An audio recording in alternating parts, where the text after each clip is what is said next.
சொன்னபடி 99 ஏக்கர் இருக்குது. ஆனால் அது எப்படியோ சுருங்கி இன்னைக்கு 70 ஏக்கர் கூட இல்லைங்கிறது ரொம்ப மன கஷ்டமான ஒரு விஷயம்.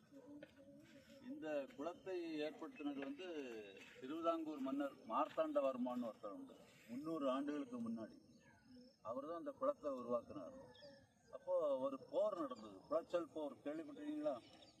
இந்த குளச்சல் போரில் அனந்த பத்மநாபன்கிற ஒரு தளபதி அவர் அந்த டச்சு படைகள், போருக்கு வந்த டச்சு படைகள்லேருந்து அவர் அதை வென்று கொடுத்தார். ஜெயிச்சு கொடுத்த உடனே அவருக்கு பேரில் தான் இந்த குளம் ஏற்படுத்தினாங்க. இந்த குளத்தில் வந்து நிறைய மீன்கள்லாம் இருக்குது. நிறைய மக்கள் மீன் பிடிப்பாங்க, முக்கியமாக குளிப்பாங்க. விவசாயத்துக்கு பயன்படுது, ரொம்ப முக்கியம். விவசாயத்துக்கு பயன்படுது. இந்த குளத்தில் வந்து அனந்தன் கால்வாயின்னு ஒரு ஆறு வரும். இந்த ஆறு வரும், இந்த பகுதியில் பாயும் தண்ணி. ஆனால் அந்த சோலையெல்லாம் தெரியுதுல்ல, அந்த பகுதியில் தண்ணி பாய்ஞ்சு குளம் நிரம்பும். குளம் நிரம்பினோடனே இங்கே ஒரு மறுகால் பாயக்கூடிய இடம், ஒரு மடை இருக்குது. அது வழியாக பாய்ஞ்சு பொட்டல்னு ஒரு ஊர் இருக்குது. அங்கே சம்புக்குளம்னு ஒரு ஊர் இருக்குது.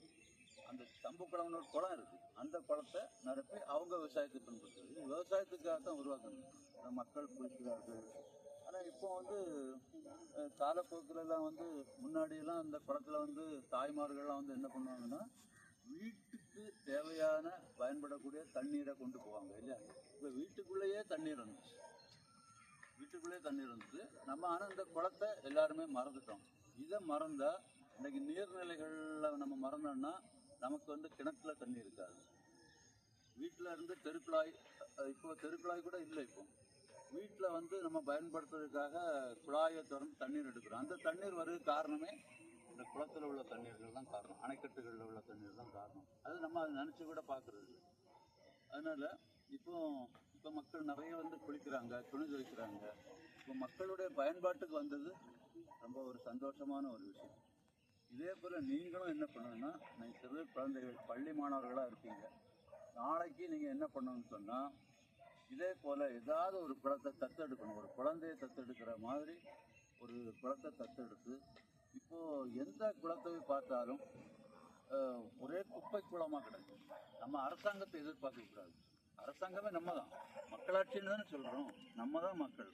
ஒரு குளத்தை தேர்ந்தெடுத்து நம்ம எல்லாரும் என்ன பண்ணணும்னா, அந்த குளத்தில் கிடக்கூடிய குப்பை குளங்களாம் அதை அகற்றி. இப்போ நான் வந்து இன்றைக்கி 512வது நாள் இன்றைக்கி தான் வேலை. ஒரு மாதம் நான் உடல் சுகவீனமாக இருந்த பிறகு உங்களுக்காக நான் வந்திருக்கேன். அப்போது அந்த இதை வந்து இதில் கிடக்குன்னு பாருங்கள். இதை உங்கள் கண்ணால் நீங்கள் பாருங்கள். இதில் எவ்வளவு காலி மது பாட்டில்கள், பிளாஸ்டிக்கெல்லாம் கிடக்கு பாருங்கள். இதெல்லாம் எடுத்து நம்ம நாகர்கோவில் மாநகராட்சியினுடைய தூய்மை நல பணியாளர்கள் வருவாங்க இல்லையா, அவங்க கையில் ஒப்படைச்சிடுவேன். நான் போகிற இடத்துல நான் காட்டித்தரேன். நான் தினமும் ஒரு அம்மா வருவாங்க, ஒரு ஆட்டோ வரும், அவங்க கையில் ஒப்படைச்சிட்டு நான் போவேன். இது அந்த மது பிரியர்கள்னு சொல்லுவாங்கல்ல, அவங்க செய்யக்கூடிய வேலை. அதில் நம்ம அவங்க சொந்த விஷயம் நம்ம அதில் தலையிட முடியாது. ஏன்னா எல்லாருக்குமே உரிமை இருக்குது இல்லையா? நீ வரக்கூடாது, நீ போகக்கூடாது, அங்கே இங்கே நம்ம ஒன்றுமே சொல்ல முடியாது. அதில் ஒரு முக்கியமான விஷயம் என்னடான்னா, இந்த நீர்நிலை, எல்லா நீர்நிலைகளும் கண்கள் உண்டுன்னு அறிவியல் அறிஞர்கள் சொல்லியிருக்கிறது. இன்னைக்கு நீங்கள் 5 பேர் வந்திருக்கிறீங்க ஒரு பள்ளிக்கூடத்துக்கு, கார்மெண்ட் ஸ்கூல்லேருந்து வந்திருக்கீங்க. உங்கள் 5 பேரையும் கூட இந்த நீர்நிலை உங்களை பார்த்து சந்தோஷப்படும். பரவாயில்ல, நம்மளை பார்க்க வந்திருக்காங்க குழந்தைங்க, இவங்க நம்மளை பாதுகாப்பாங்க அப்படின்னு. அது வந்து அது அதுக்கும் உயிருண்டு. உயிர் இல்லைன்னு சொன்னால் இப்படி புல் பூண்டு எல்லாம் மீன்கள் வளர்கிறதுக்கு, சுவாசிக்கிறதுக்கு தண்ணீர் எல்லாம் ஒரு ஆக்சிஜன்லாம் கொடுக்க முடியாது இல்லை. உயிர், எல்லா இதுக்கும் உயிர் உண்டு. ஒவ்வொரு உயிரும் ஒவ்வொரு காலகட்டங்களில் வந்து மறைந்து போகக்கூடிய ஒரு விஷயம். ஆனால் இந்த குளம், அணைக்கட்டுகள், மழை இதெல்லாம் மறைந்து போகாது. ஆனால் மறைந்து போகிறது காரணம் மனிதர்கள் தான். அதை சரியாக பராமரிக்கணும், அதுக்கு நம்ம உள்ள மரியாதை கொடுக்கணும். நம்ம வந்து தண்ணீரெல்லாம் வீட்டுக்குள்ளே கிடைக்கிறதுனால இப்போ எல்லா விஷயங்களும் வீட்டுக்குள்ளே கிடைக்குது இல்லையா? அப்பா வாங்கிட்டு வருவாங்க, இல்லைன்னா அம்மா வாங்கிட்டு வருவாங்க. அதனால நம்ம இப்போ என்ன நினைக்கிறோம்னா, எல்லாமே வீட்டுக்குள்ளே கிடைக்கும். முன்னாடி தேடணும். எங்கள் வயசுலலாம் நாங்கள் தேடி போனோம். இப்போது நான் வந்து சின்ன வயசில் ஒரு வயசுலேருந்து ஒரு 15 வயசு வரைக்கும் என்னுடைய தாத்தா வீட்டில் வளர்ந்தேன். என்னுடைய அம்மாவினுடைய பெற்றோர்கள் வீட்டில் வளர்ந்தேன். அங்கே கண்ணாடி குளம்னு ஒரு குளம் உண்டு. அது கிராமம், காளியாயன் விளையன்னு ஒரு கிராமம். வீடுகளே கிடையாது. ஏதாவது தென்னந்தோப்புக்குள்ள ஒரு வீடு இருக்கும். இன்னைக்கு அங்கே போய் பார்த்தா நான் வளர்ந்த வீடு எங்கே இருக்குன்னு தேட வேண்டியிருக்கு. அந்த அளவு வீடுகளில் நெருக்கடியாகி மக்கள் ஜனத்தொகை அதிகம். இப்போ கண்ணாடி குளம்னு ஒரு குளம் உண்டு. அந்த குளத்தை பார்க்குறதுக்காக நாங்கள் போவோம். நான் அப்போ பள்ளிக்கூடம் படிச்சுட்டு 6ஆம் வகுப்பு 7ஆம் வகுப்பு படிக்கும்போது உங்களை மாதிரி இந்த பள்ளிக்கூட மாணவர்கள் நண்பர்களாக இருப்பாங்கள்ல, எல்லாம் காலையில் குளிக்க அங்கே தான். கண்ணாடி குளம்னு அந்த குளத்துக்கு ஏன் பேர் வந்துன்னா, அந்த குளத்தில் இருக்கக்கூடிய தண்ணீர் இருக்கு இல்லையா, அந்த தண்ணீர் வழியாக நம்ம பார்த்தோம்னா முகம் தெரியும். அந்த கீழ் பகுதியில் அந்த தரை தெரியும். தரையில் மீன்கள் ஓடுது தெரியும், வெள்ளை மணல் கிடக்குது தெரியும், அப்புறம் கருப்பு மணல் கிடக்குது தெரியும். இதெல்லாம் இப்போ எங்கே அதுக்கு காணா போன காரணம் யார்? எல்லாம் மனித பிழை. அதனால் நாம் சரியாக இருக்கணும். நாம் சரியாக இருந்துக்கிட்டு நம்ம மற்றவங்கள குறைச்சிடணும். இப்போ அவர் செய்யலை, அவர் ஏன் செய்யணும்? எந்த ஒரு நல்ல காரியமும் நம்மக்கிட்டேருந்து தொடங்கணும். இப்போ நீங்கள் 5 பேர் வந்திருக்கீங்க.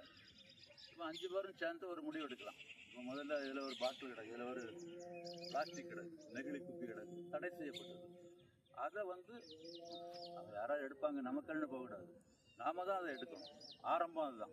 இப்படி நம்ம ஒரு தடவை எடுத்துட்டோம்னா நமக்கு மேலும் மேலும் ஆசை பெருகிட்டே இருக்கும். அதனால் நீங்கள் வந்ததுக்கு ரொம்ப சந்தோஷம். நீங்கள் மேலும் மேலும் இந்த குளத்தினுடைய வரலாறு நான் உங்களுக்கு சுருக்கமாக சொல்லியிருக்கேன். அது குளங்கிறது நம்முடைய பெற்ற தாய் இருக்காங்கல்ல, அவங்கள மாதிரி தான். தாய் தான், இயற்கை தான் தாய். ரெண்டாவது தான் நம்முடைய மற்ற விஷயங்கள்லாம். நாம் எப்படி வேணாலும் வாழ்ந்துட்டு போகலாம். நம்முடைய இளைய தலைமுறை, என்னுடைய ஆசையெல்லாம் அதுதான். எனக்கு பின்னாடி வரக்கூடிய இளைய தலைமுறைகள்லாம் இதை பற்றி தெரிஞ்சுக்கணும்.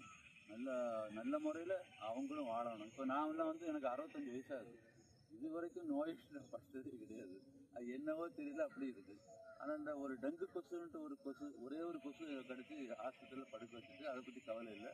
ஆனாலும் அதுலேருந்து நம்ம தப்பி வந்தோம். இந்த 65 வயசில் தப்ப முடியாதுன்னு நிறைய பேர் சொன்னாங்க.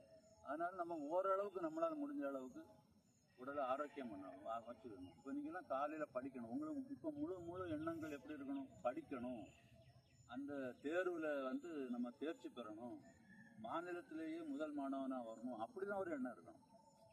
உங்களுக்கு அவன் எத்தனை மார்க் எடுத்திருக்கான், அவன் எப்படி இருக்கான், அதை அடுத்தவங்களை பற்றியே கவலைப்படாமல் எங்கிருந்தாலும் நாம இருப்போம். நன்றி, வணக்கம்.